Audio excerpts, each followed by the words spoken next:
Good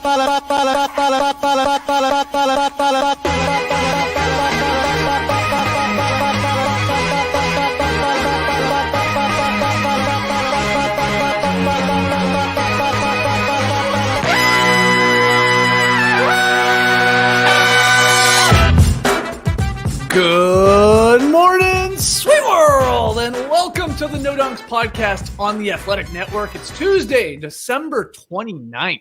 I'm Jay Skeets, and alongside me, as always, we got Tass Mellis. Good morning, everybody. Good morning, Tassy. We got the back master ripping them lip, Trey Kirby.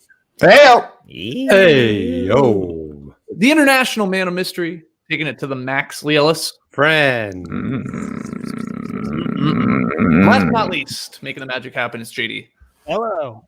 There he is, and here we are. Shout out to the stream team, like that old guy watering his plants. Powerful stream team. Thanks for joining us live on YouTube today. Make sure you like and comment and subscribe. Tell your friends about the No Dunks YouTube channel. Email us your NBA questions and your comments for the next Beach Steppin' podcast. I think we're actually going to do it next week because we forgot that, 2021's coming. New Year's is coming at the end of this week. So we'll get to the Beach Steppin' next week. You got time still. Email them in nodunks@theathletic.com. Your emails. Go grab yourself some sweet new No Dunks merchandise at nodunks.com. I got the new one on right now. Ooh, nice item right there. That's a really nice item. This sort of like high school vibe we're going for. Yeah, there it is right there. JD going full screen. Lee's got on the Good Morning Classic. Sweet World t-shirt. It's a classic already. Wow, it's only been around for 3 weeks, but it's a classic. So go to nodunks.com to grab those. Trae, I'm actually going to be in your neighborhood later today. I'm taking Luna to the groomer, so I might drop off with your goods because they all got sent to me. So you might have some new merchandise, new items on your doorstep. I can't wait to peep those crew necks in person. Skeets, throw one on and start jump roping. That looks like some solid workout gear. Well, we also have the No Dunks champion shorts. And I will say, wow, you're going to want to wear underwear with these. Holy. Unreasonable. But look great. Very comfortable. You don't need to. Do whatever you want to. But baby. Yeah, I have it on good authority that the Athletics BOGO offer, the buy one, gift one, it's still alive. It's still kicking right now. So if you want the best sports coverage in the world, grab an annual subscription to The Athletic for yourself, and then you can give an annual subscription for free to someone you love, or maybe even an arch enemy. Go to theathletic.com/nodunks for that sweet-ass deal, which is only going to be around for a little bit longer. So go grab that Athletic BOGO offer. Buy one, gift one. Okay, got some news. We'll talk about Daryl Morey and his $50,000 fine. We got Players of the Week, but only 5 games on last night, guys. So I thought we could sort of touch on all of them. Calling this 5 games one thing. I'll give the score of the game, and then you guys take it wherever you want with something that jumped out at you from that particular game, the biggest takeaway. And the first game, we had the Grizzlies edging the Nets in overtime, 116-111, their first victory of the season. So that's good. But I'll go first here. We're starting with the depressing news. Ja Morant is the big takeaway from this one because he left the game in a wheelchair after spraining his left ankle in the second quarter. Now, x-rays on his ankle revealed no fracture. Hey, thumbs up. That's good. He is expected to undergo an MRI, I think, as soon as today. So we'll know if it is that bad, and he's going to be out for a significant amount of time. But it was an ugly one lately. He landed awkwardly on TLC's foot while attempting to block his shot and then just straight hopped it off the floor like hopscotch, and then was like on the ground, and then they did bring out the wheelchair. But he did return in the fourth. He had the boot on, the protective boot on his left leg. So I guess that is a good thing, trying to cheer on his team, and it ended up working. He gave him a little, moral support there, and they pulled it out in overtime. But this sucks if there's no Ja Morant for the next couple of weeks or whatever. They're already missing Jaren Jackson Jr. They're in a lot of trouble if he's out for a significant time here. Yeah, he is. Certainly, usually when a guy rolls his ankle, though, he crumples in a heap on the ground. Instead, Ja Morant went like he was in an Olympic long jump event there, or the what's it called? That hop, skip, triple jump? Triple jump. That's what I'm thinking of. Yeah, like he bounced off the court there. But the good news is, he did seem to return, and I think he's having an MRI, I think, this morning to sort of see. But I guess he probably misses at least a game or two here, but hopefully not too much longer. I think if it was a super serious injury, they probably would have maybe said something last night, or we wouldn't have seen him. So that's what I'm hoping for anyway. The way that Ja Morant plays, I've sort of mentioned this before, it's not usually on the defensive end. On the offensive end, he throws his body into everything, and that's what he was doing last night, and landing on someone else's foot. That happens regularly in the NBA, and unfortunately, he did take a nasty fall there. But yeah, this game as well, I mean, obviously Ja Morant going out was bad, but the NBA has a real issue here, because going into this game, Durant and Kyrie Irving just said, no thanks, we're not playing tonight. And that really sucks, because the season is shortened anyway. And if we're 4 games into the season and 2 stars are just like, no, I don't fancy it tonight, the NBA is trying to prevent this from happening, but teams are just basically saying, we don't really care. I mean, a fine's not going to deter us. Now, I understand load management. They're playing, back-to-back situation. I understand why they do it. But the NBA right now, they need as many eyes on the TVs as possible, because there's no fans in attendance. If 2 of the biggest stars of the game are just not even going to show up to play, that's going to hurt the TV product even more so, even as good as Ja Morant is, as captivating as he is to watch. Because I remember, last night I looked at the schedule. Okay, great. Morant versus Durant and Kyrie Irving. And then it's just like, no, we're not playing. That's a real problem. That is a real problem for the NBA. And I'm not sure exactly how they deal with it, but because we know teams are going to manage their stars, that is going to happen. But 4 games into the season, I think it's a very, very bad look for the league, and they need to figure out a way to get on top of this, because as I say, there's no fans in attendance. The only way we can watch is on TV. And if 2 of the stars aren't there, I think a lot of people are just like, well, I'm not watching. I'm not tuning in for that. Yeah, I mean, do they not consider NBATV one of the national networks either, which is the odd part here? Because they came out prior to this season saying, hey, guys, like you're saying, Lee, this is an unprecedented time. We need the stars to play. So if you're on ABC, you're on ESPN, you're on TNT, these guys should be playing, unless they're actually injured. These guys were resting, no doubt. And they certainly aren't ever supposed to rest 2 stars at the same time. That's the other thing. So yeah, it's a bad look, and it's a big problem for the league, I think. What do you think, Trae? I don't know. I think that the key would maybe be staggering the rest for these 2, having Kevin Durant maybe rest 2 nights ago and Kyrie Irving rest last night, because the Nets have played 4 times in the first week of the season. This was their 3rd game in 4 nights. In a season that we're going to be playing 72 games and a little bit of a condensed schedule, there's going to be times where people are going to rest. It's a little surprising, no doubt, to see it the first week of the season, but the Nets have been busy. Busier than most teams. They're 4 games into their season already, so I'm not surprised. In a season that picked up right where it left off. We only had 71 days in between. Obviously, Kevin Durant was out for 18 months. They're going to be very careful with him. Kyrie Irving only played 20 games last season. They're going to be very careful with him.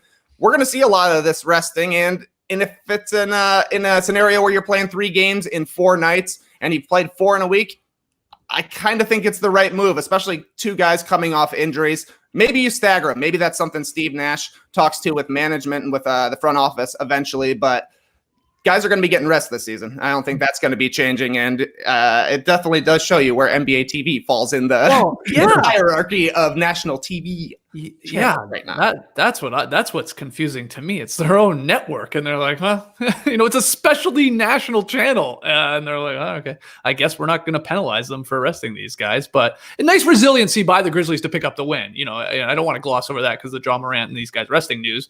Kyle Anderson, slow-mo task, huge career high. I had to do like a sort of a double take on that one. I was career high, 28 points. I mean, that is a lot, but I would have thought he maybe had hit 30 for whatever reason once in his career. He's been around for a little bit, but Dillon Brooks adding 24. He was great in the, in regulation. Not so hot in overtime, I thought, Dillon Brooks. But Clark had a big go-ahead basket late. Valanciunas was doing his thing, throwing his big body around 14 and 14. A nice win, especially considering the Ja Morant injury. It could have been pretty deflating. But they got it done. What do you think of this one, or anything we're talking about around this game? Well, it is a great win for the Grizzlies to pick up their first victory of the season, because you think going into Brooklyn without their top 3 players in the end, without Ja Morant, Jaren Jackson Jr. and Justice Winslow is hurt, and they get a W, that's big. The worrisome part is without Ja Morant, who is their second best player on the floor if those other guys are injured. And it was Kyle Anderson. Yeah. That doesn't happen very often. The offense running through Kyle Anderson and Dylan Brooks and a little Jonas Valanciunas, and they get the W. It's a real good win for them on the road. You'd still expect the Nets with Karis LeVert to get it done on that side. So good W for them. Obviously, yeah, you're not beating the Nets' best players because when the trainers are telling them, hey, you guys are going to sit this game, it's really a schedule sit. That's the unfortunate part. I think the NBA knows when they draw up the schedule, oh, this is going to be 3 games in 4 nights. Oh, Kevin Durant hasn't played in 18 months. Kyrie Irving hasn't been. They know that they're going to sit at some point. Really, in a perfect world, these games would be more spread out, and I think Kevin Durant wants to play every game. It's not like he wants to sit, but he's being told to sit. Mm-hmm. So it's a schedule thing. If there's no back-to-backs, there's no excuse. Really, it should be like Euro basketball where there's 2 games a week. Ideally, there's a game off in between. But them's the breaks. They know what they're doing. I know they've lessened the back-to-backs, and that's the way it's. They're trying to progress, but in this situation here where they're jamming in 7 months of a season, plus you have to take into account things like the Rockets where they miss a game because of the coronavirus and tracing, and you have to not miss a game, but the game is postponed. You got to cram them in there. And, this ended up being a fun game at the end that goes into overtime, even without those stars. And I like the move by new head coach Steve Nash, 9 seconds left in OT. Grizzlies inbounding the ball up 1. So the Nets have to foul. They can't just let the clock go. And Nash elects not to guard the inbounder. Love that. 6 guys trailing 5 guys. I love the math there. I love it. Unfortunately, they couldn't come up with a steal. But I like watching Nash. I think him and D'Antoni, they're going to be creative on that side. They're going to do some things there.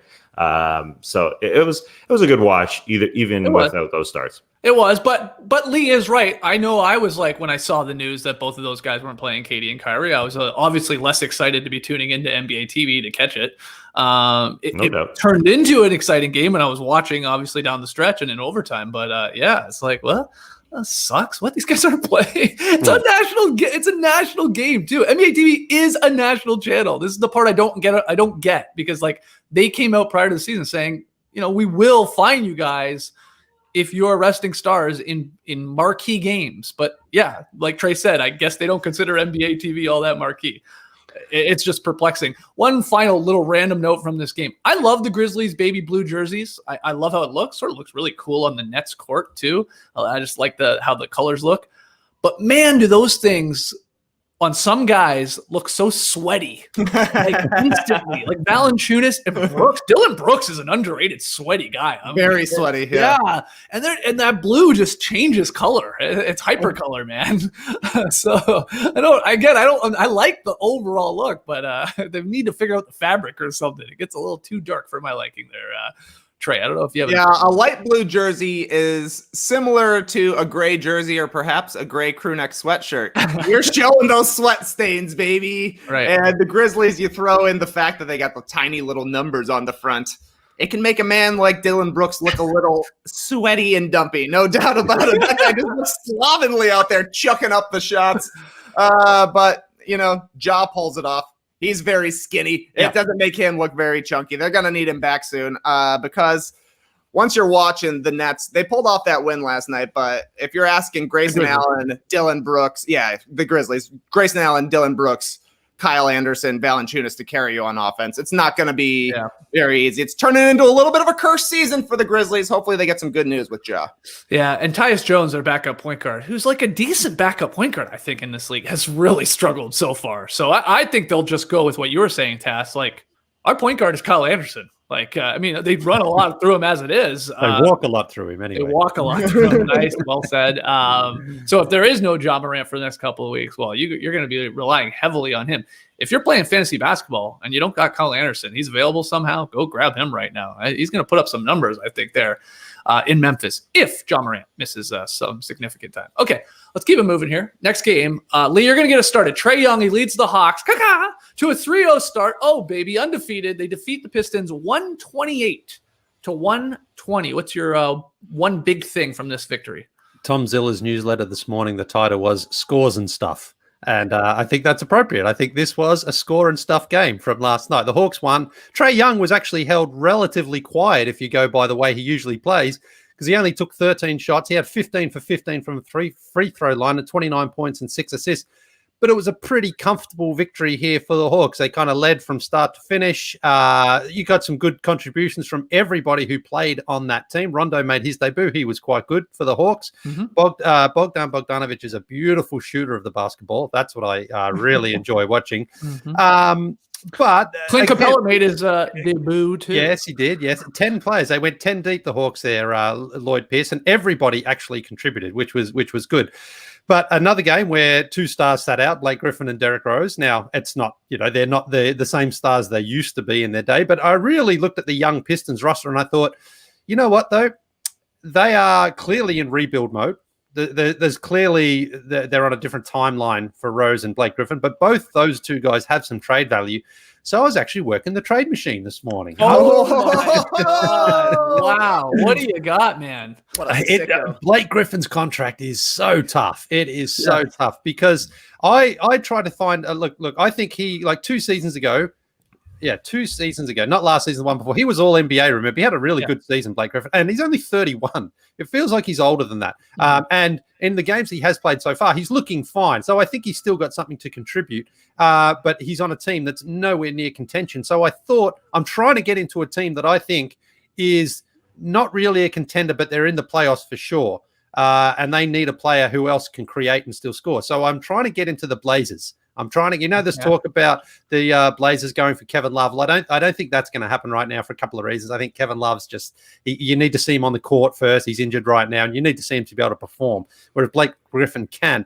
But Blake's contract at $36 million for this season and next season just makes it almost impossible because you're not going to give up, obviously, CJ or Dame in that deal. Right. You're trying to get some little pieces here. So the best I've got so far, which doesn't even work, is Covington and Rodney Hood, who just signed with them. They can't even be traded for a couple of months yet anyway. Right. And they're still $14 million short. Wow. So I'm trying to get that third team involved there somehow. Okay, you're going to be working this all week, man. That's crazy. Look, I think Robert Covington was actually a good signing for the Blazers. I like his defense. He's a 3-and-D guy. I like that. But, of course, I think you would give him up in this situation. And Rodney Hood the same. Blake, I think, is better than either of those guys. Yeah. So I need to find that third team, which I'm still working on. I haven't been able to find that just yet. But I do think Blake on the Blazers would actually be a good fit at this stage of his career. And I think the Blazers could use him as well because, again, you can dump the ball to him. He's got that little mid-range. He's still strong enough. He's a bit like Zach Randolph. He can still body guys. He can step out and hit the three. Yep. He's never going to be the old Lob City Blake. That's gone. But that's fine. He doesn't have to be. He can still be a very, very decent player. And I think that's what the Blazers are still missing. I know we'll get to them a little bit later on. I think they've improved from last season, but I still don't really think they're a contender. I think Blake could improve them. And again, if you're the Pistons, if you can get out from under his contract, I think you do that because clearly they're moving forward in a different direction with some of the younger players who actually looked okay last night. So, getting back to the Hawks-Pistons game, it's a game. It's a game. It happened. The Hawks hit 23. They hit 23. They're 3-0 for the first time in a couple of years. Yeah, I mean, look, they play Brooklyn next. That's actually the key here for the Hawks because they have won. They are 3-0, but they've beaten the Grizzlies twice. I think they played the Grizzlies actually. No? Bulls, Grizzlies, Pistons. Oh, sorry. Okay, so Bulls, Grizzlies, Pistons. I mean, not. Hey, look! If the Hawks want to make the playoffs, those are the exact teams they got to beat. Listen, this is important for the Hawks to win these games to keep Trae Young happy. But the game itself, it's hard to watch sometimes because it's like it wasn't a super exciting game. I'll be honest. I mean, it wasn't. It was like good to see the Hawks win. Good to see Bogdan Bogdanovic out there. But again, the Pistons, a young team, their 2 stars aren't even playing. If the Hawks can't win that game, then they're in real trouble. Right. The Pistons are fascinating because you said their stars aren't playing, but when they were playing prior games, they're playing heavy minutes. Like Casey's in this weird thing where he's trying to win games because he wants to keep his job probably. But then we all talked about the Pistons like really they should be in complete rebuilding mode. Like they should tank, honestly be one of the rare teams that should go for the number 1 pick here and they could use that injection into their roster. And they have all this young talent. So like throw it out there, see what you got in Killian Hayes and Doumbouya and stuff like that. So it was almost like it's a weird one because I preferred those guys not playing last night, Lee, because I want to see the young Pistons who actually they played pretty well in the loss. They made it a game. They kept it pretty close down the stretch. It got a little too liking, I think, for Lloyd Pierce and the Hawks. But yeah, it's just it's going to be a weird year here for Detroit. And we said prior to the start of the season, play Rose, play Blake, try and see if they have their trade value, get it high as possible, and then make a deal. And maybe that's what's going to happen. Sorry, I interjected there, Tass. You were going to say something. Well, it was the young guys for the Hawks too playing at the end because Clint Capella, I guess they're sort of limiting his minutes in his first game back, and Danilo Gallinari is injured. So I think Lloyd Pierce has done a good job, even though they haven't played great competition. They've managed the rotation of a billion guys pretty well because they have a serious glut. But they've got so many guys that have been injured. Gallinari's missed 2 of 3 games. Rondo's missed 2 of 3 games. Onyeka Okongwu has missed all the games. Clint Capella's missed 2 of 3 games. Chris Dunn is going to be out for a long time. He's missed all 3 games. But they managed it pretty well to get to 3-0, and they had their young guys playing at the end, which is that their future? I'm not sure. There's so many question marks, and that brings me to my next question is Clint Capella plays his first game, and he's a -10 playing alongside John Collins. Clint Capella not 100% yet, but that's the question in the front court. Are those two guys going to play together? Can they play together? Are they going to be successful? Are they going to put up positive points? Because they didn't last night. They took Clint Capella off the floor, and then John Collins was roaming, and he did his thing alongside Trae Young. That's where he does his thing in the lane. So those guys still haven't played together yet. When they play Brooklyn twice, Wednesday and Fridays, when they play them both at Brooklyn to reduce the travel here in COVID times, those are going to be tough games for the Hawks, and Lloyd Pierce is going to have to manage, again, those rotations. There's just so many guys, and there's so many minutes to be had. And Bogdan Bogdanovic has come off the bench 2 of 3 times. So that's a pretty positive for Lloyd Pierce to have managed it so far, to be one of the 4 undefeated teams remaining in the game. But there's questions. They haven't signed John Collins yet. Where do they didn't give him that extension. They're just managing guys, and it is fun because you get to see these young guys, DeAndre Hunter, who I think has grown, and you get to see the oldies. It's a nice team to root for, especially with those beauty jerseys. Night in, night out, they have no jerseys that miss. Whether they're playing in their 3rd jersey, their city edition, whatever they're called, they're all bangers. So they're all fun. They're all good to watch, especially on this Brooklyn court. I'm looking forward to how they balance out on the grayscale there, because it's an interesting court they've got in Brooklyn with I wonder if they go black, the Hawks do. I don't know, but it's going to look pretty on Wednesday night. The Hawks also at State Farm Arena, they went with the video board, which is I do like, because instead of covering the seats with like a sponsorship logo and stuff like that, they actually, like we sort of saw to some extent in the bubble, it's just video boards there. You're still getting your ads, still getting your Chick-fil-A and your UPS ads, but it does look nicer on the broadcast. What did you think of the Hawks Pistons game? Was it just a score to you, Trae? Whatever it's a game. EA Sports. What a catchphrase. I don't know. The Hawks to me seem to be as advertised. Like you guys are mentioning, they have real depth now. They have an actual bench. They're running out Bog, Rondo, Herter, even Solomon Hill. Bruno Fernando had a decent game last night. These are NBA level players. It's not going to last like this for the rest of the season, but right now the Hawks have 8 guys in double figures scoring. The offense is great, 23s, but like you're saying, Skeets, you got pretty close for comfort there at the end, because once the Hawks got up by 24, I think there's about 7 minutes left. It felt like they kind of just stopped playing. It felt like Mason Plumlee had 100 dunks in those final 7 minutes. Like they just waltzed down the lane, hand it to Mason Plumlee. He would dunk it. You're like, is that Henry Ellenson? No, it's Mason Plumlee. We got big guys for days over here. But I was enjoying the Hawks. The jerseys do look great. You got to beat the bad teams. It wasn't just a score to me. The Hawks are figuring out how to play together. They've got a whole bunch more pieces. They've got more pieces that they're going to be adding as well once Danilo Gallinari is able to get on the court. And it's going to be a matter of figuring out how those actually fit, because it feels like John Collins and Clint Capella are kind of in the same position. Yeah. They're both best as rim runners, and they both would likely fit best with Danilo Gallinari as a stretch 4 outside of them. So we'll see how Lloyd Pierce is able to navigate his rotations as the season continues, but great first week for the Hawks. Oh, for sure. Caca all around. I was tweeting last night, who's trading for John Collins? Maybe the Blazers should not worry about Blake Griffin lately and try and make an offer for John Collins. Could be had. Sure, they could definitely get him contract-wise for sure. Yes, Let me see what I can come up with. You fire up the trade.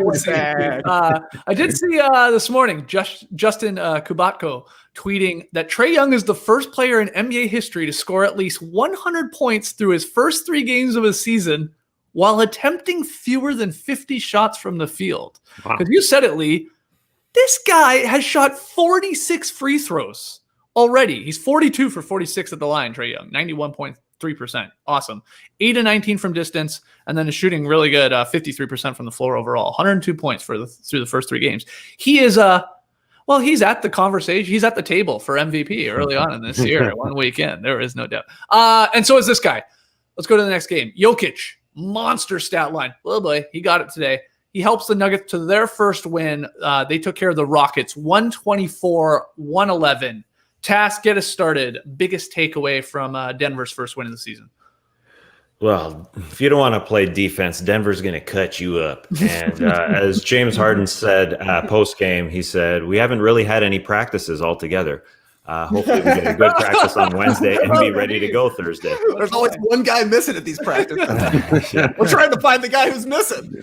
Yeah, and Harden is culpable for not being there, along with, there's guys out big time because of contact tracing with the Rockets. No John Wall, no DeMarcus Cousins, no Eric Gordon.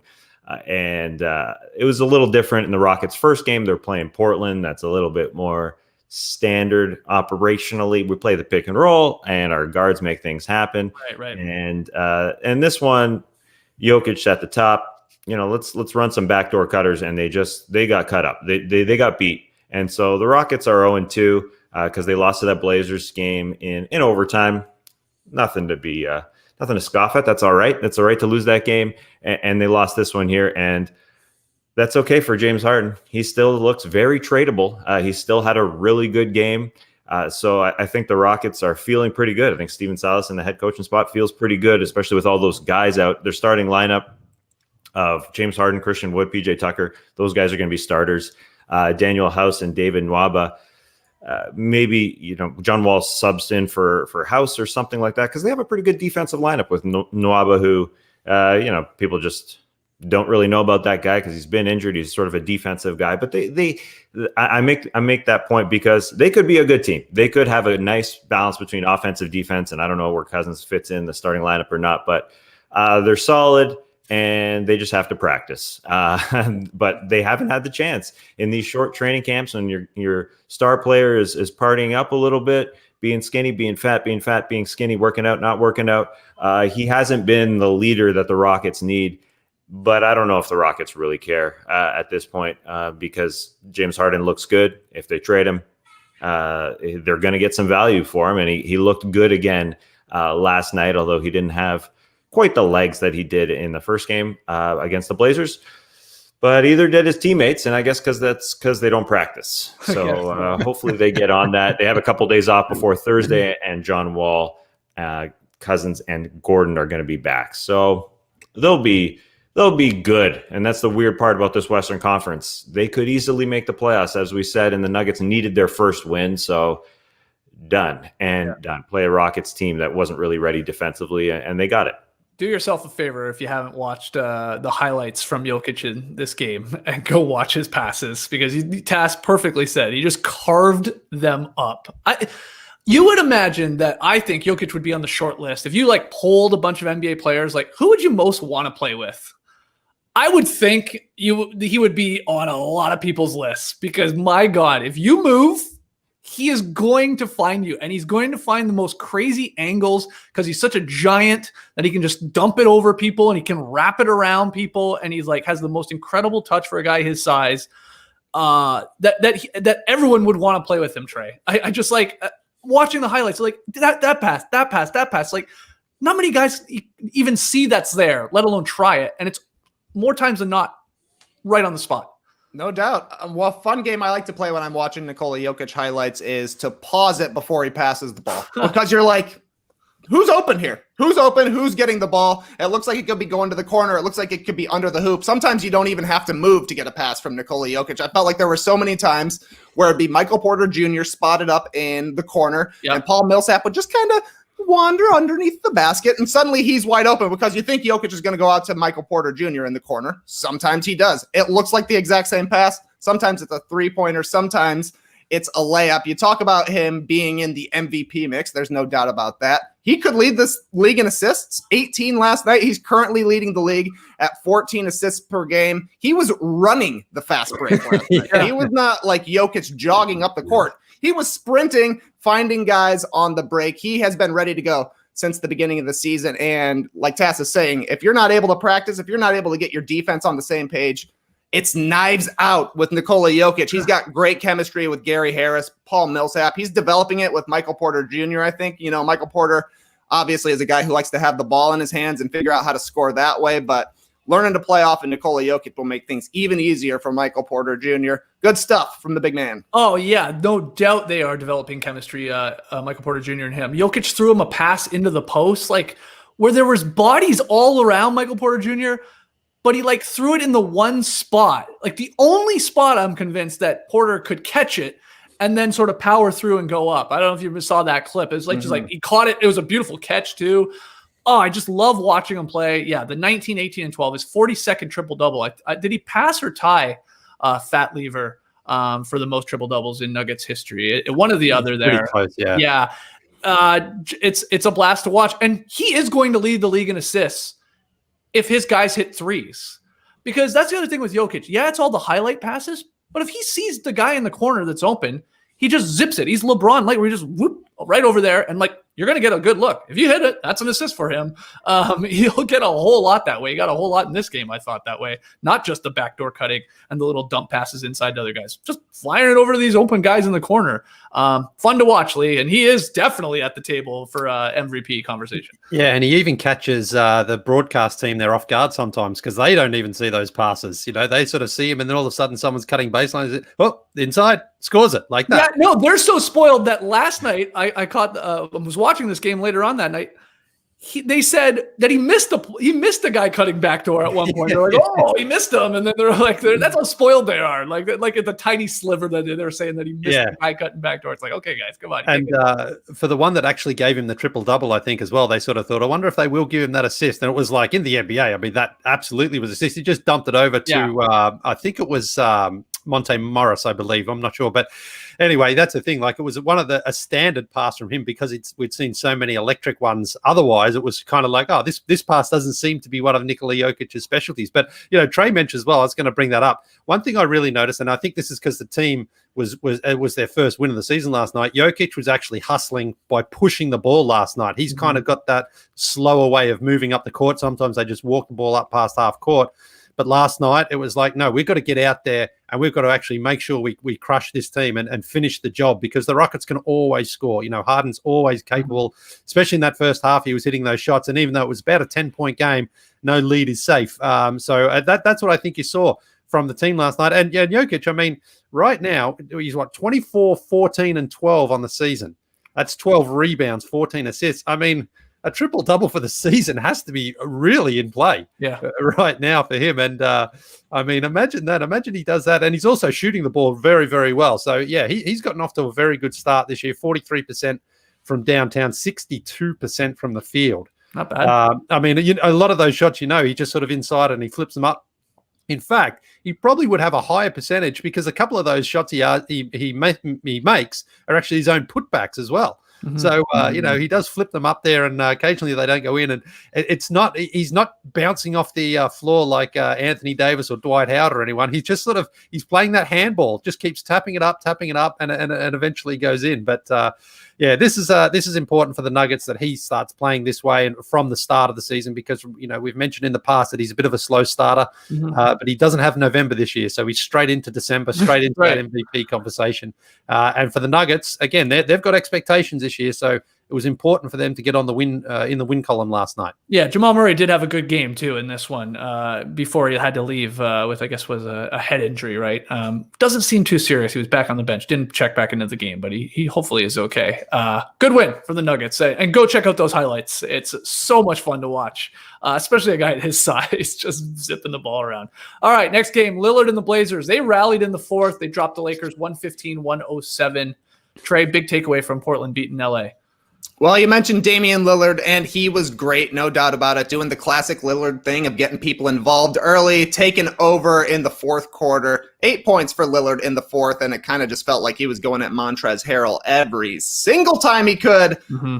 But the Lakers are still experimenting with their rotations. They're playing for July. They ain't playing for December. But the big story to me, Gary Trent Jr. is back! Mm-hmm. Had he really left? Had he really arrived? It's hard to say. He was great in the bubble, and it seemed like he was going to be an instrumental part of this Portland team. He got just 6 minutes in their last game. He played a bunch in their opener, but Gary Trent Jr. was great last night. 7 threes. He finished with 28 points, and he was just hitting some bonkers threes. Pull-ups off the dribble, some coming off a screen, some just catch and shoot.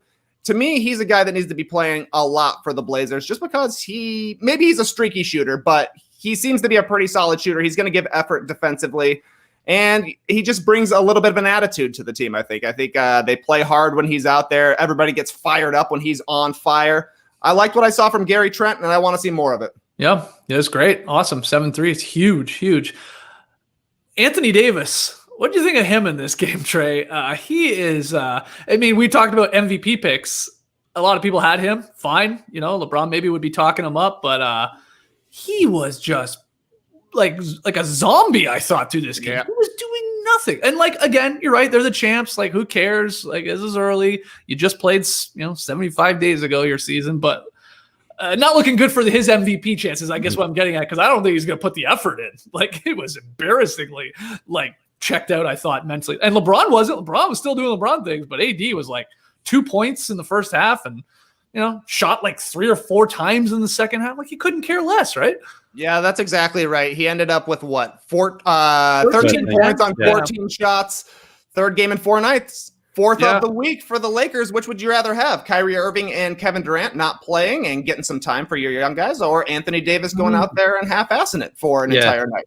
Well, he didn't play the night before. He had that contusion, I think they said, in his calf. And so when he missed that one game and then he was back with no minutes restriction, it was he obviously just sat out the game. But maybe he was injured. But certainly his attitude last night was I don't really want to play tonight. I don't feel like it, which is weird because anytime you see Davis and LeBron playing, they try to win games. LeBron doesn't ever like losing under any circumstances, even though we know that he does cruise along. So to have them both out there playing, and the Blazers are one of those teams.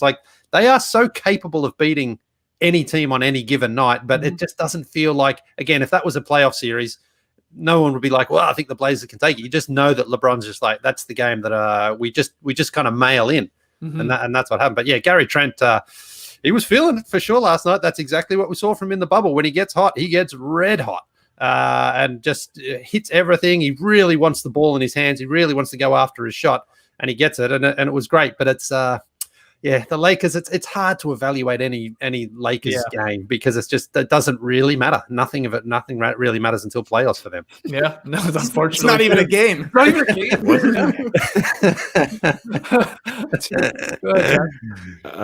So I think a couple of things. Yeah, Gary Trent motivated by playing only 5 minutes the game before. Terry Stotts had him fired up to show his stuff in this one. 28 points in 23 minutes.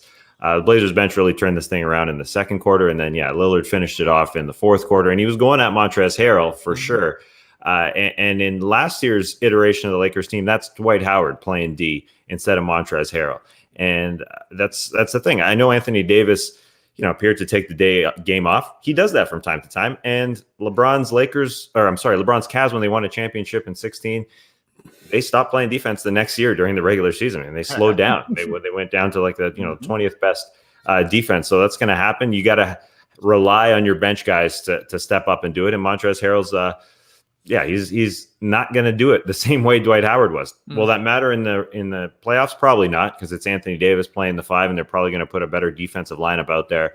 whether it's Wesley Matthews or Markieff Morris playing more of that position. So yeah, that's going to happen. We said that about Anthony Davis even during the playoffs. There's some games where he floats in and out. And that was a Gary Trent show and a Dame Lillard show on the other side.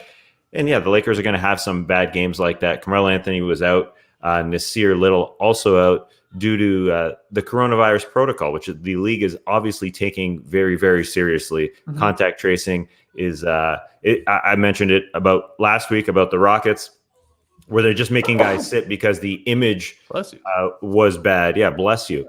You have to sit this one out. I'm not sure who sneezed. It was Trae. Oh, yeah. You got to sit out because of coronavirus protocol. Hey, speaking of sneezes, do you when Yam sneezes, do you say bless you to your dog? Of course. Yeah. Okay. Good. Yeah, I love her. Yeah, I know. In fact, I don't trust someone if they don't say bless you to their dog. I've decided that. Okay. Sorry, Tess. No.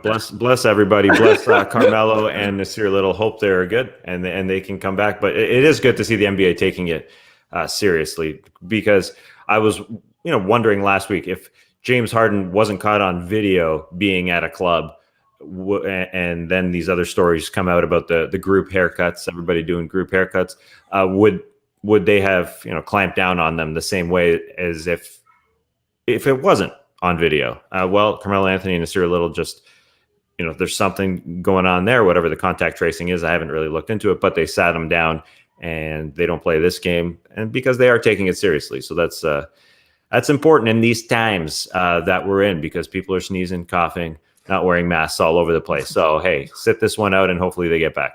Bless everybody. Final game. Donovan Mitchell. He took over late, hit the game winner to lift the Jazz over OKC. 110-109. This is a really exciting ending to this one.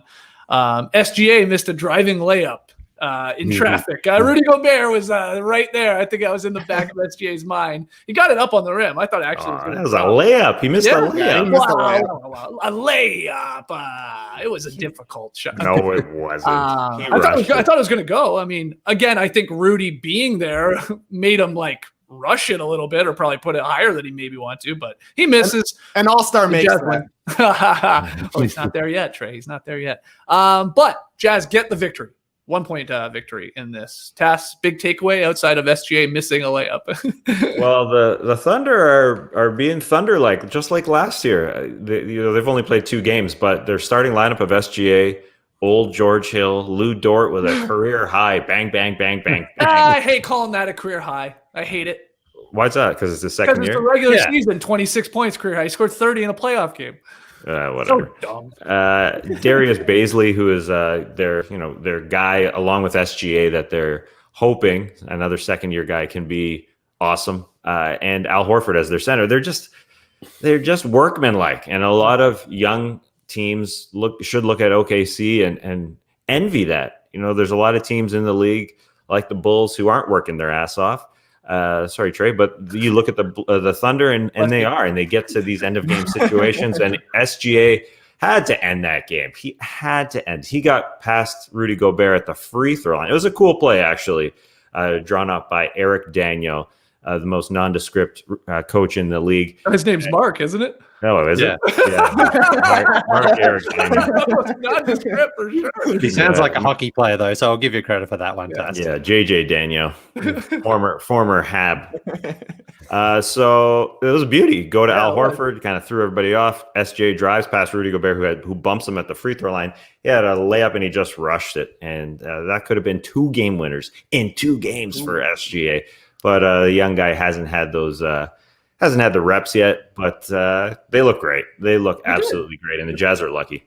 Yeah, well, Mitchell took over, right? I mean, he scored, I think, the final 12 points. I mean, he's got Dort all over him all game. That's got to be hell, Lee, but he blew by him at the end, and he hit a really tough, little runner. That's not an easy shot. I mean, I know these guys are pros, but that was a nice little finish from Mitchell, which was, I guess, ultimately the game winner, right? On Dort. He sort of bailed them out, though, I thought, Donovan Mitchell, which is always a nice reminder. I think Mitchell, I don't know, maybe it's me speaking, but I just always forget how good Donovan Mitchell is at times. That's why last year's playoffs was such a nice reminder when he was battling with Jamal Murray. It's there's so much talent in this league that I just sort of, and maybe it's because he's in Utah, I don't know. I forget about including him on a lot of lists where you're like, oh, a guy that can take over a game and hit big shots late. I just always sort of leave him out of that group. And like I said, it's just a nice reminder when you catch the game and you see him do it. And you go into the basket early as well. That's what I like about it. But Bojan Bogdanovic as well. Now, look, the Jazz, they're 2-1 here, but they haven't played all that well so far early into the season. I mean, this is a game, again, the Jazz have got designs on finishing in the top 4. They should have put away the OKC Thunder, but they weren't able to do that. But I just think, Bogdanovic does just give them that offense that they missed, I think, down in the bubble there, because he's such a beautiful shooter. The Boggies last night were great to watch. Because boggy boner. I do have a bit of a boggy boner because they're just such beautiful shooters of the ball. And a couple of times when Bojan just got the ball, if you leave him for a second, that thing is cash every single time. But one thing I also noticed about this game is the in-arena crowd noise seems to be very low down there, if at all, in fact. Right. And which is good, though. I like it because it's like in Charlotte, for example, I think it's over the top because they pump it in so loud and the crowd's cheering like a guy's bring the ball up the court and the crowd's cheering. But we've talked about a couple of times just hearing like the on-court, like there's a little, you can't really make out, the conversation, but you can hear players calling out screens and things like that.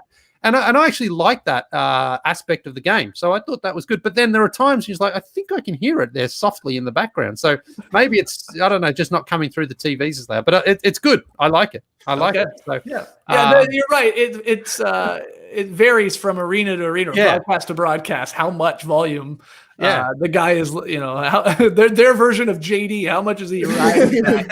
I think it was Charlotte on the jump ball the other day against Brooklyn. And it was like, well, maybe that guy's got money on the jump ball or something. Maybe he has. But yeah, good game. What do you think of the Jazz uniforms there last night? They were rich. I thought rich on the screen. Because when you're going up against a white. Yeah, the Thunder were like they really popped off the screen. Those ones, I thought. So I didn't mind them. Trae, they pop. I think. I think the shorts are literal fire. The jerseys, it's a little shiny shoulders, a little shoulder plaid vibe, but they were working for me. Shout out to shoulder plaid. Shout out to Dove and my buddy Gresh. Still one day gonna make millions off shoulder plaids. They get royalties on every mention. Yeah, what's shoulder plaids, you ask? It's just a t-shirt with plaids attached to the shoulder. That's it. It'll catch on.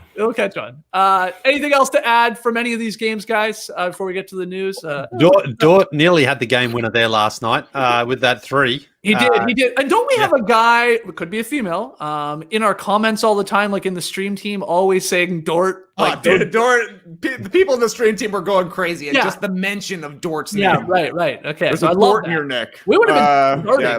We would have been starting with Dort if he had the game winner. Yeah, 9 for 11, 5 for 7 from downtown there from Dorty last night. So he needs to fire his agent. Is what Dort needs to do. Yeah. Right? Oh, exactly. He's making like $5 million over the next 3 years. Yeah. And that's the thing. Defensively, he's got so much energy to give. We saw it on James Harden, of course, mostly down there in Orlando. And last night he was great again. And then when he gets out and runs, he contributes to his team. He does so much out there. Like that shot, if that can become really consistent, then he's going to be a very good player. There's still a little bit of a sort of like ooh when he shoots it, but listen, he knocked in the biggest a little Tony Allen like a little bit for sure.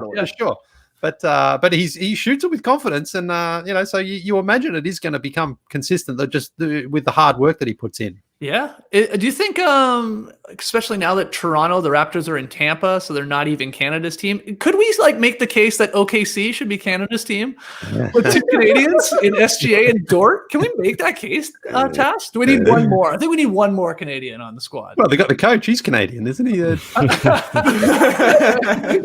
French. Right, they got Skeets, the stretched out Skeets as well. I forgot about Poku. I don't think he's scored yet, has he?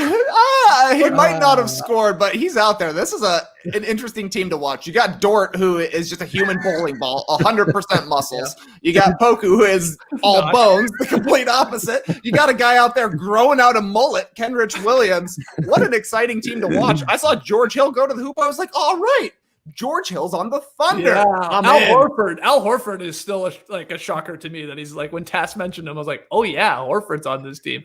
That's a really weird one to me, but They also. I hope I'm not confusing teams. Let me just double check. Yeah, they also have a moose on their team, Michael Muscala. That's Canadian. Yeah, that's right, from Saskatchewan. Sure. Okay. A moose jaw. Right. Where's Trae Lyles playing right now? Is he on the Spurs? He's San Antonio. I think. Let's get him to OKC. Let's throw Trae Lyles on the Thunder, and then that will be Canada's team. All right. 5 games, one thing. Actually, 5 games, a lot of things. But that was a lot of fun. Some news. The NBA announced yesterday that 76ers president of basketball operations, Daryl Morey, has been fined $50,000 for violating the NBA's anti-tampering policy. The fine is in response to a December 20th tweet about James Harden. The tweet, which was deleted, soon after, several minutes later, but pretty quickly, celebrated the 1-year anniversary of Harden breaking the Rockets franchise assist record. So, Morey got slapped with a $50,000 fine for that tweet, Tess. The same amount, as many has pointed out, that Harden got fined for, breaking health and safety protocols with how he was handling the COVID or not handling it or taking it seriously. What's your takeaway from Daryl Morey's fine here? I take away that this is glorious because his excuse was that it was an inadvertent post from an automated app. Yeah. So he had programmed it. He had scheduled a tweet, essentially, just like all of us. Oh, yeah, I want this to come out on the No Dunks account at noon today. Mm-hmm. Well, he put it in his calendar that, hey, it's the anniversary of Harden breaking the assist record. I'm going to post something. And if there's any general manager who loves the numbers, who loves planning, who loves the data, he would put it in an automated app. So it's not baloney, and that's totally fine. I love that he uses scheduled tweets. So I'm cool with that. I'm totally cool with it. And the $50,000 fine, whatever, I guess you got to do it. I just like the automated app part, and it worked. That scheduled tweet actually got posted. So you know what? I think he's upset. Yeah, 50K down, but he's pretty happy that the automated app worked. Yeah, he is upset. By all accounts, he's saying, I didn't really tweet that. It's this dumb app that I have that, obviously a year later will just retweet it. It sounds like a smart app to me. Well, yeah, okay. Well, however you want to look at it. Well, it cost him $50,000. It's an expensive app, I guess, is another way to look at it. Do you believe him there, Trae? That this was sort of out of his hands, so to speak? I don't know. He had to give permissions to the account to post to his Twitter. This is everybody just clicks okay to Daryl. Oh, come on. This is so stupid. This is the dumbest fine since J.R. Smith getting in trouble for untying people's shoelaces. But Daryl Morey, I think you should just delete Twitter at this point. Stick to IG stories. You can say Ben Simmons is going to be the MVP over there, and only one podcast cares about it. Lily, anything to add? Well, didn't the Bucks get fined for tampering with their own player as well? Talking about dumb tampering fines. This is up there with that because I never schedule tweets. I would like to point out, I don't think this is actual Daryl Morey scheduling a tweet. I think it's this app, like Trae said, where I forget the name of it. There was a name, not Time Hop or Anniversary, something like that. Only Me or something like that. Yeah, whatever this app is called. Like Trae said, it probably asks you when you download it, hey, can I automatically tweet things? And you just click OK. That's what people do. I think that's what happened. He didn't actually, a year ago, schedule it a year later to then tweet. Yeah. Come on. Everybody puts in a calendar. They put in, that's Peter's birthday on April 14th, so I don't forget it. Same thing. Well, happy birthday, Peter. Way to go, P. Lee, you don't schedule tweets. You're just you live in the moment. So you're a little confused by this. Well, that's why though I don't schedule it, because just in case it doesn't. In case you get traded to the hoop collector. No, because I did do it sometimes when we were at the starters for the TV show to sort of tweet just before the show, but it wouldn't always work in TweetDeck either. It would sometimes 10 minutes into the show it'd say we're going live in 10 minutes, and I'm like, that's what I'm saying. Morey is pumped that this app actually works. Yeah, maybe that's it. But you still can't schedule tweets in Twitter, can you? It's like TweetDeck and other things. You can via twitter.com. Yeah, I think you can. Oh, can you? You can figure that. Yeah. But don't worry about it. Just No, I'm not going to. I can't imagine I'm going to Better tweet that way. something and say, just hold on to that, hold that thought for an hour or two, and then tweet it, or a day, or a week, or a year. Imagine that. Are you saying that your drafts folder is empty? Like you don't have any? Man, so everything you come up with, you're like, this is a banger. The people need it right now. No, I'm not saying that. I'm not saying that they're all the bangers, but I just don't like. I'll see. I can't even see my drafts here. Hey, what's this here? Schedule. Oh, so yeah, you can schedule now on Twitter. Okay, you should tweet this. I might schedule a tweet just to see if it works here. Yeah, do it. 1 year ago today, we talked about scheduling tweets. Yeah, there you go. Schedule that a year from now. A year from now on a live podcast, I was trying to see my drafts, my tweet drafts. All right, so yeah, okay, you got $50,000. Final piece of news. This is some good news. Brandon Ingram, Domantas Sabonis, they've been named the NBA Players of the Week for Week 1. Week 1 is in the books.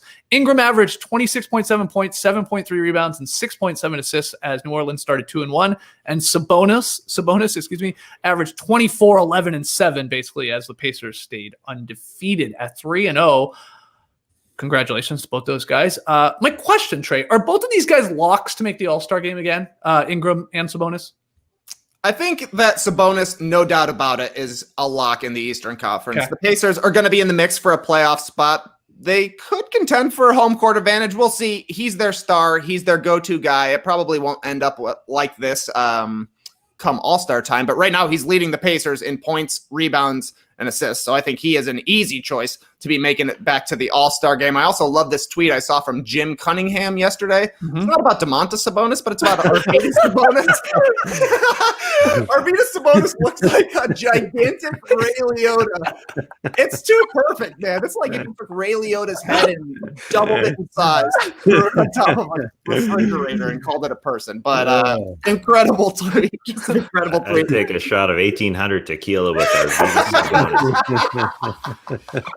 Nice head, my man. But Sabonis, lock it in, I think. Brandon Ingram, I think, is a little bit more of a question for a couple of reasons. It's just tougher to make it in the Western Conference. There are more guys who are locks, so there are less spots. And I think he will be competing against Zion Williamson. Right now, Ingram, no doubt, is the guy that you would put in as the all-star from the Pelicans. But it could be Zion by midseason. There's a world that you can imagine where Zion makes it as a fan vote, right, where he gets voted into the game. And then you're thinking, are there really going to be two Pelicans in this All-Star game? I'm not 100% convinced that they're going to be that good of a team that they get two All-Stars, but Brandon Ingram has been great. He looks like an All-Star again, at least an All-Star caliber player. It'll just be a matter of the politics of it all. Yeah, for sure. Ingram's sort of, taking a page out of the Siakam playbook right now, I would say, from last year. And what I mean by that is, remember, I was trying to make the case that Siakam will potentially go back-to-back in most improved.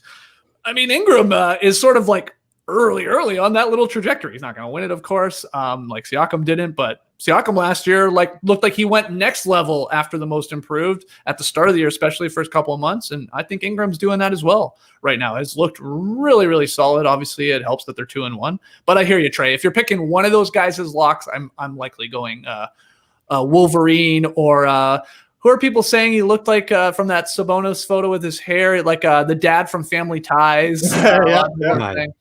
So isn't he balding, the guy from Family Ties? I think he had nice head of hair on. Gross, I think his name was Michael. Is that what it was? I think so. Yeah. Okay. Do you guys, Tass, do you agree though? If you were to pick one as a lock, are you going to the Eastern Conference with Sabonis over Ingram, or maybe not?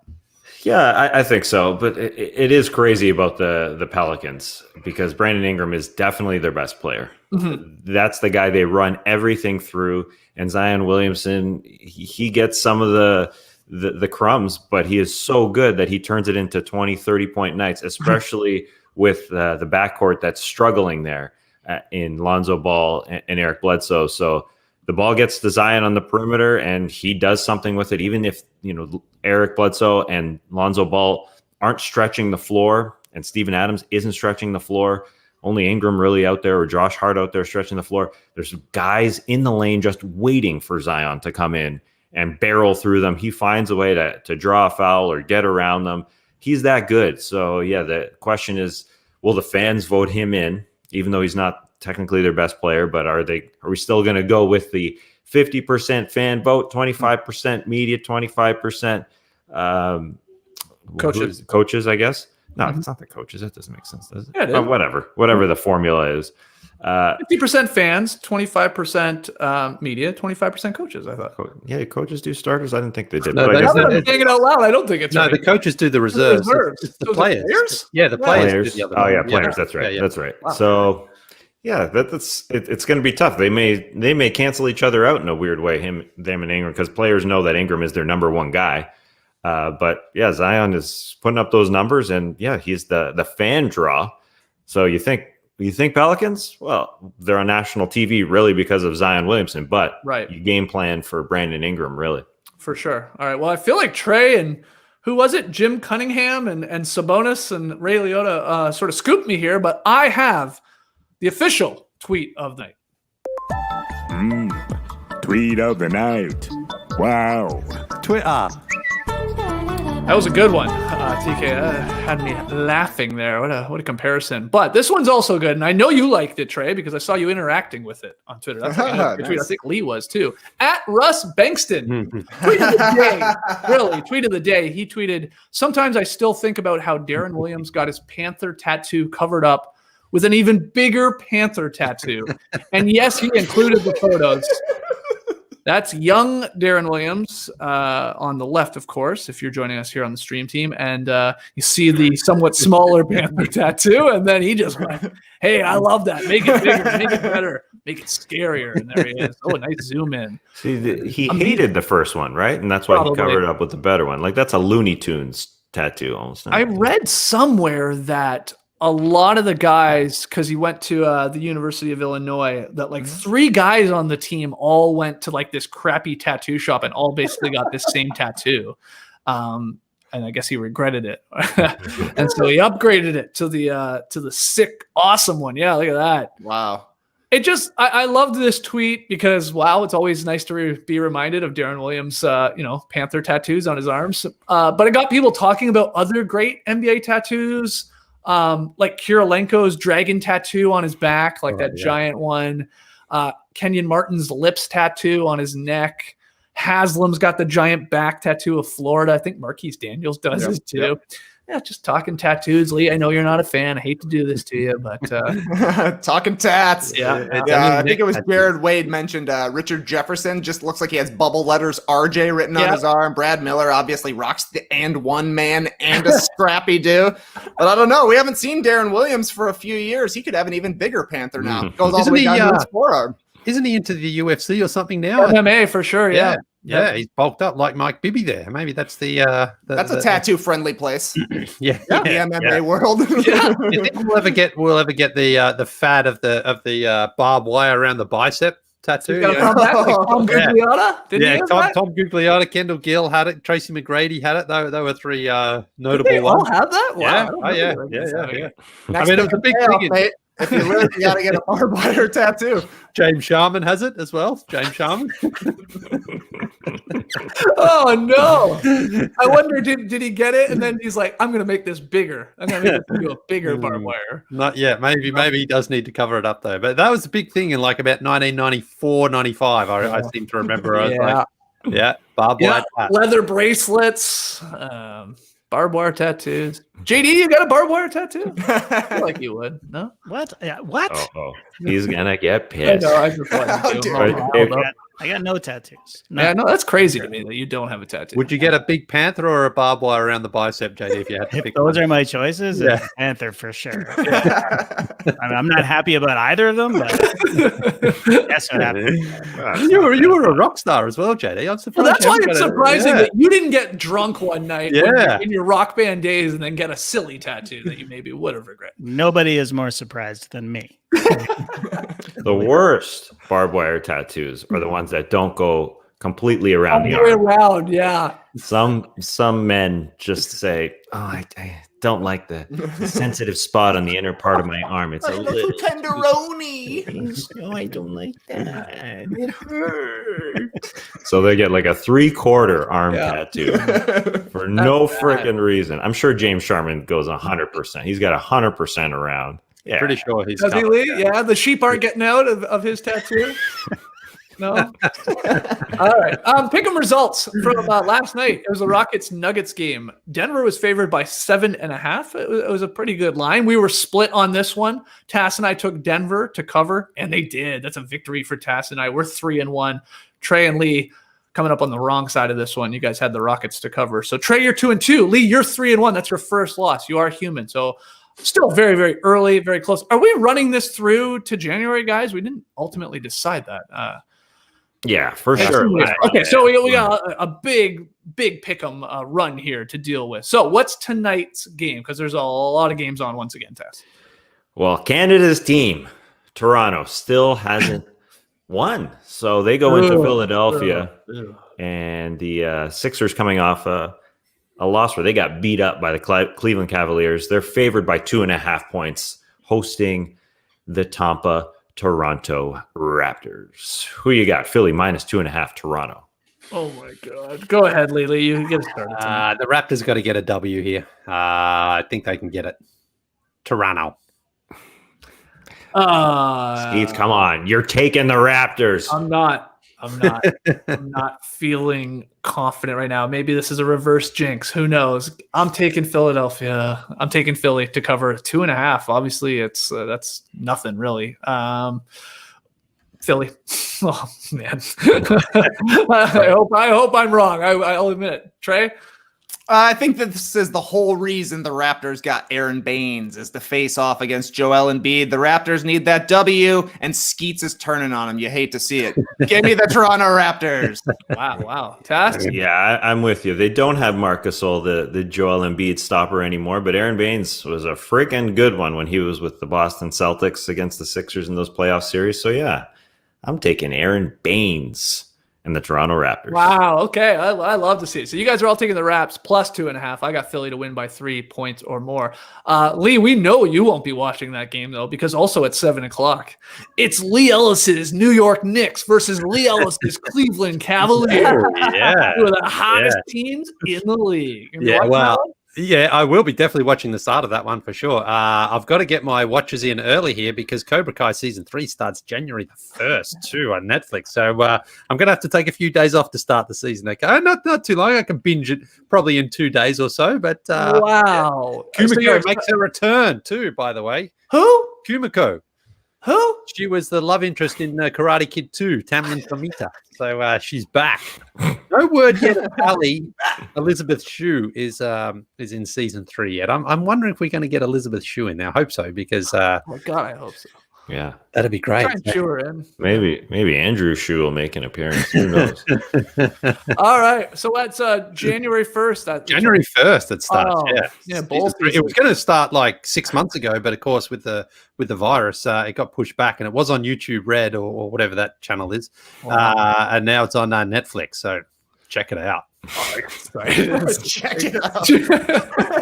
Go on, yeah, do a pose. Hit with a pose. Crane. I can't. Yeah, it's not much room here, but yeah. What do you mean? You got a 6-foot ceiling? You can't reach. No, I can't read the screen. Okay, I can't wait. Yeah, lots of games on tonight though. Some on TNT. We got Bucks Heat is the first game, and then the Pelicans versus the Suns. That's could be an exciting game. So yeah, no Jimmy Butler in that first one. The Bucks Heat was going to be my pick, but Jimmy Butler is out. It's hard for these schedulers making these schedules. You know, are you going to take Brooklyn, Memphis, or are you going to put Atlanta, Detroit on the national TV schedule?